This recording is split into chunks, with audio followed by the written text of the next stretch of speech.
pertsonaren batekin euskeraz hitz egitea ohitzen baldin bazea, aldaketa hori ematea oso zaila dela.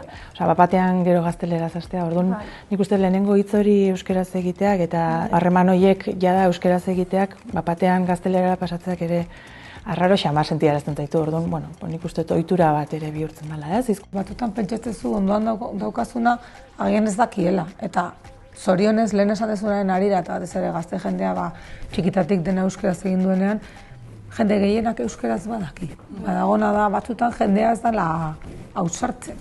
Bai, reparo ematen die, baina garrantzitsuena beti izango da saiatzea eta alden heinean egitea, eta lana oso tokiona da, ze gauza askotaz hitz egiten da lanean. Jangelan, guk udaletxean ere jangela dugu, eta ia beti... Zorionekoak. Olako ofizoreko zerbait dugu.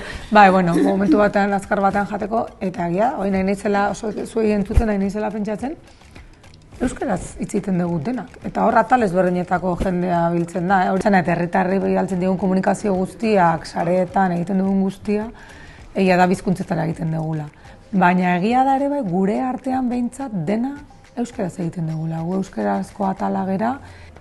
Horlako taldeak sortzen diranean, erreferentzia gea eta badakite euskeraz hitz egin dezaketela lasai. Eta esfortzu bat egiten dute. Batzuk bai. Batzuetan belarri prest egoera horrek ere lagundu egin gaitu, ez? Departamentu arteko bilerak egiten ditugunean, batek ez duenean menderatzen hizkuntza, orokorrean bilera euskeraz egiten saiatzen gera, eta pertsona horrek alduen moduan bilera behintzat jarraitu egiten du, eta gero bere hizkuntza erosoen sentitzen den hizkuntza hori erabiltzen du. Eta geroz eta gehiago sortzen da euskeraz. Geroz eta ahalegin gehiago egiten dugu horretan eta bide horretan jarritu behar dugu.